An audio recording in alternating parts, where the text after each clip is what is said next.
हम बात कर रहे थे कि कैसे समाज की उत्पत्ति होती है। हम मानव की आदिम अवस्था से आगे बढ़ रहे हैं।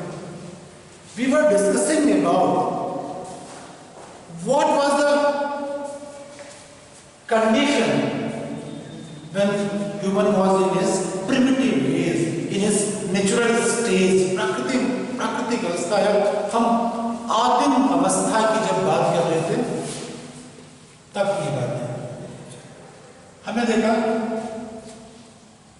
कि मानव को एक क्लास स्ट्रगल की बात की, हमने डिस्क्रिमिनेशंस की बात की, हमने तब क्लास स्ट्रगल की बात की, हमने तब डिस्क्रिमिनेशंस की बात की जब अभी समाज का उद्भव नहीं हुआ है।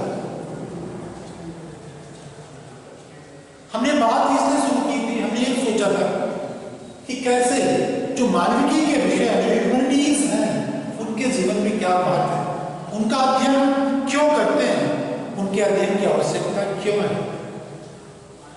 क्या कहीं से वो विज्ञान के विषयों से हैं या विज्ञान उनमें समाहित है। क्योंकि जब भी विज्ञान की बात करेंगे दर्शन अपने आप विज्ञान में समाहित हो जाता है। विज्ञान अपनी उत्तरोत्तर प्रगति करता हुआ अंतिम रूप में दर्शन से जा मिलता है। उसी तरह जब हम मानविकी के विषयों की बात करेंगे तो विज्ञान उसमें आएगा और विज्ञान के साथ साथ उसमें दर्शन का भी पक्ष आएगा, क्योंकि मानविकी के विषयों में भी हम रिसर्च मेथोडोलॉजी की बात करते हैं, जो शोध या अनुसंधान प्रक्रियाओं की बात करते हैं। अनुसंधान प्रक्रियाओं की बात करके हमने ये बताया कि समाज कैसे विकसित होता है, समाज का आविर्भाव कैसे होता है, कैसे समाज अस्तित्व में आता है। तो मानव जो प्राकृतिक अवस्था में था, इसे आवश्यकता पड़ी शेल्टर की, इसको आवश्यकता पड़ी भोजन की, इसको आवश्यकता पड़ी साथी की, और मानव भी स्ट्रगल स्टेज में है। मानव भी प्रोड्यूसर नहीं है, अभी वो उत्पादन नहीं कर रहा है, अभी वो कंज्यूमर है। अगर हम अर्थशास्त्र के शब्दों में बात करें तो मानव भी कंज्यूमर है, उपभोक्ता है। अभी वो कंज्यूम कर रहा है, प्रोडक्शन नहीं कर रहा है, उत्पादन नहीं कर रहा है, उत्पादक नहीं है। तो बात को हम आगे ले जाते हैं। जब मानव के साथ डिस्क्रिमिनेशन होने लगे, विभेद होने लगे, तो मानव ने एक बात सोची कि हम जिन के साथ कोई बौद्धिक रूप से श्रेष्ठ है, कोई शारीरिक रूप से श्रेष्ठ है, तो जिन के साथ डिस्क्रिमिनेशन हो रहे हैं, डिस्क्रिमिनेशन हो क्यों रहे हैं? कहीं न कहीं वो कमजोर पड़ रहे हैं। और मानव स्वभाव का राजनीतिक प्राणी होता है और मानव को आवश्यकता महसूस हुई, और जब मानव को आवश्यकता महसूस हुई तो मानव ने क्या किया? एक समझौता किया। समझौता कैसा समझौता? कि हम सभी लोग जो डिस्क्रिमिनेटेड लोग हैं, जो विभेदित लोग हैं, जो इस क्लास स्ट्रगल में पीछे रह गए, पीछे क्यों रह गए? क्योंकि डार्विन की जो थ्योरी थी सर्वाइवल ऑफ द फिटेस्ट, जो फिट है वही सर्वाइव करेगा, जो बौद्धिक रूप से फिट है, जो शारीरिक रूप से फिट है, उसी को सर्वाइव करने का अधिकार है, वही सर्वाइव करेगा। लेकिन मानव एक विद्वान व्यक्ति था, तो उस क्लास स्ट्रगल में मानव ने जो डिस्क्रिमिनेटेड लोग थे उन्होंने एक समझौता किया आपस में, जिसको हम कहते हैं सोशल कॉन्ट्रैक्ट, सामाजिक समझौता। सामाजिक समझौता क्यों किया? हम कहा हमने इसे, उन्होंने समझौता किया इस समाज को बनाने के लिए कि अगर हम डिस्क्रिमिनेटेड लोग जो बौद्धिक रूप से कमजोर है, जो शारीरिक रूप से कमजोर है, अगर एक साथ रहें, अपने आप को नियमों में बांधकर एक साथ रहें, तो निश्चित है कि हमें भी सरवाइव करने का मौका मिल जाएगा या सरवाइव करने का अधिकार मिल जाएगा। तो यहां हमने देखा कि ऐसे डिस्क्रिमिनेटेड लोग, विभेदित लोग समझौता करके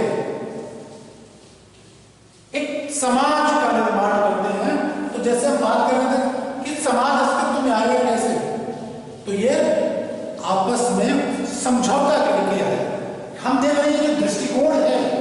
पूरी तरह से वैज्ञानिक दृष्टिकोण है, पूरी तरह से जो स्टडी दी है क्या थी, ये scientific approach to the society था। लॉजिक लगा इसमें तर्क लगा, इसलिए हम कह सकते हैं पूरी तरह से वैज्ञानिक परिप्रेक्ष्य। तो हम मानव अकेले क्या समाज की बेसिक इकाई है। तो इस तरह हमारा जो पहला विषय है मानविकी का, ह्यूमैनिटीज की सोशियोलॉजी, वो कवर होता है। तो हम मानव ही मिलकर इस समाज का निर्माण करते हैं, और इस समाज हमारे ऊपर क्या प्रभाव डालता है या हमारे व्यवहार का समाज पर क्या प्रभाव पड़ता है। ये जो रिलेशन होता है, inter relation between a human and the society, the study of that those relations between humans and the society is called as sociology. हमने अभी बात की थी society, origin of the society में हमने कहा था मानव एक क्लास स्ट्रगल स्टेज में है, अभी वो कंज्यूमर है, अभी वो प्रोड्यूसर नहीं है। हमने देखा कि कहीं न कहीं से अर्थशास्त्र के जो बेसिक सिद्धांत हैं उनका भी प्रयोग यहाँ पर पूरी तरह से करते हैं। Origin of the sociology, origin of the society की बात आती है पॉलिटी, मानविकी का दूसरा पहलू, दूसरा पक्ष। ये दूसरा विषय है हमारा राज्य व्यवस्था।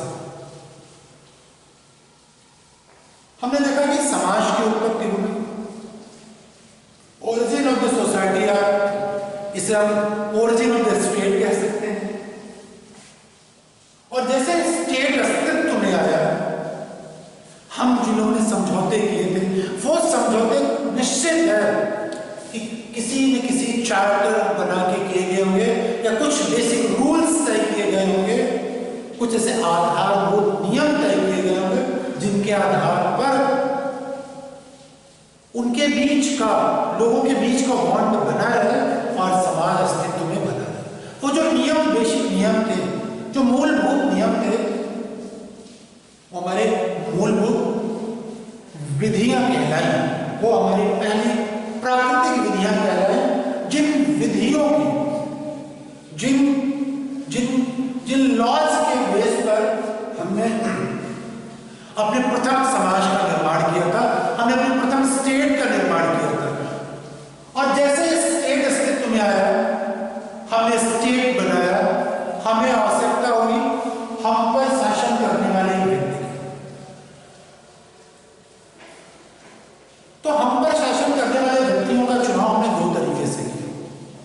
हमने अपने से किसी एक श्रेष्ठ से ये कहा कि आप हम पर शासन करेंगे। पहले व्यवस्था जिसे हम कहते हैं the crown system of the two govern the society. दूसरा हमने कहा कि हम ये सभी लोग मिलकर जिन्होंने जो समाज बनाया है, हम सभी ऐसे लोग आपस में कुछ उम्मीदवार तय करते हैं और जिसके पक्ष में ज्यादातर लोग होंगे, जिस उम्मीदवार के पक्ष में, वो उम्मीदवार पर शासन करेगा। पहली बात ओरिजिन ऑफ द स्टेट होगी। अब हम आपसे बात करें ओरिजिन ऑफ द गवर्नमेंट। ये जो दो तरीके थे, एक राज्य व्यवस्था, राजशाही व्यवस्था थी, और दूसरी जो जिसे हम सभा कह सकते हैं या लोकतंत्रात्मक व्यवस्था कह सकते हैं। इस प्रकार ये बात हमने देखा, स्टेट आ गया, गवर्नमेंट आ गई, और वो गवर्नमेंट इलेक्टेड है या वो गवर्नमेंट राजशाही व्यवस्था पर है। और फिर हमने उस गवर्नमेंट को चलाने के लिए उनको रेवेन्यू देना शुरू किया। अब हम क्या हो, अभी तक हम केवल कंज्यूमर थे, अब हम प्रोड्यूसर होते जा रहे हैं, अब हम उत्पादक होते जा रहे हैं। और इस प्रकार हम उत्पादन की व्यवस्था में आगे बढ़ते हैं और एक सरकार का निर्माण करते हैं। और सरकार कुछ मूलभूत नियमों में चलती है। वो जो नियम होते हैं, मूलभूत नियम होते हैं, उनको एकत्रित रूप में क्या कहते हैं, संविधान कहते हैं। संविधान ऐसे विधान जो सभी के लिए एक जिसके लिए those rules which doesn't differentiate about the law, about the king and the poor. ऐसे नियम जो ना तो राजा और ना ही गरीब के बीच विभेद करते हैं, वो क्या कहलाते हैं? वो संविधान कहलाते हैं। तो दो बातें निकलकर सामने आ गई, समाज, स्टेट, आदर्श सोसाइटी आ गया, स्टेट आ गया, उस स्टेट को चलाने के लिए गवर्नमेंट आ गई। गवर्नमेंट का जन्म पॉलिटी में कर रही कि राज्य व्यवस्था कैसी है, राज्य का जो शासन चल रहा है वो कैसा चल रहा है, वो हमने देखा पॉलिटी में आ गया। दूसरा पार्ट, उन राज्य की जो शासन व्यवस्था है किन नियमों में चल रही, वो हमने देख लिया संविधान चल रही। इस प्रकार मानविकी के हमारे दो विषय क्यों पढ़ने चाहिए, कैसे पढ़ने चाहिए, इनकी आवश्यकता क्या है पढ़ने की, विज्ञान से कहाँ पर विभेद करते हैं आपस में, उसकी बात